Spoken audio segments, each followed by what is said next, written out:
The lineages are often full of misinformation, and as John McRae says, the lineages are wrong as they are strong. That means that they create a narrative about Zen that is highly fictionalized, and have their own apologist as well. Ultimately, they resort to censorship, if not outright excommunication, to squelch any voice that counters what they claim to be true. Many have asked if these lineages are cults, and the only answer is that you have to look at the values they adhere to and the tactics they employ. Stephen Hassan, a cult researcher, has developed the BITE model that is now adopted by many of the world's courts to determine if a group is operating as a dangerous cult and may be liable for damages they create. Hassan and other researchers have realized that not all cults are dangerous, and where the majority of cults, that being a group that has a fictionalized narrative they follow, tend to be benign and often give purpose, place, and community to people who otherwise may be lost in the mainstream of society. Most of the Western Zen organizations fall into the category of benign cultist, though there have been individuals and particular groups that cross the line to become full-blown dangerous cults. Typically, the telling sign is how they deal with those who do not buy into the fictionalized narrative they hold as truths, and those who become apostates.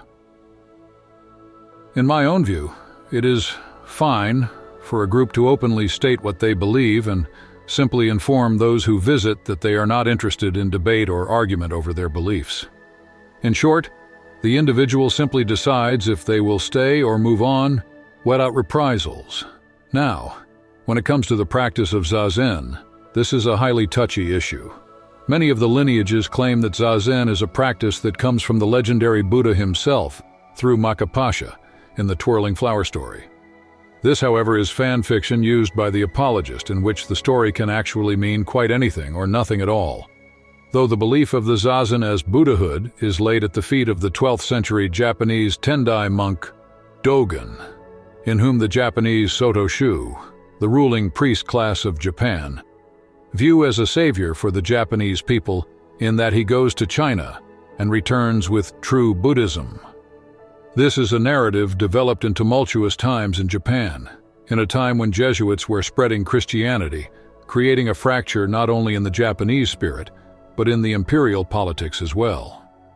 Thus the Dogen narrative developed, became embellished and enshrined as gospel truth by the ruling priest class.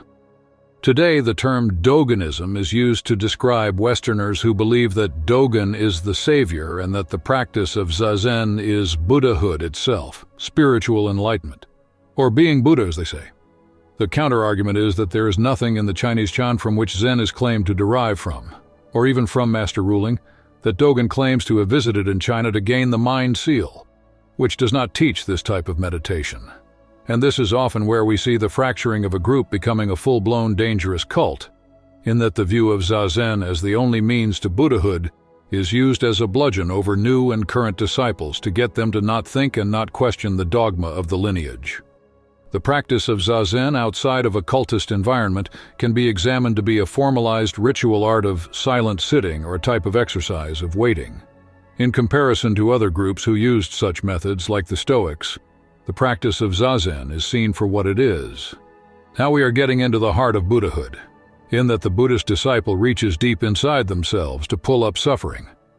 And that is defined as the enlightenment of wants and desires. Thus, to know thyself becomes the Buddhist motto as the vehicle towards enlightenment. Another bludgeon that is often used by cults that only view Zazen as a means to achieve inner peace. So the question then becomes, does Zazen have anything to do with Zen?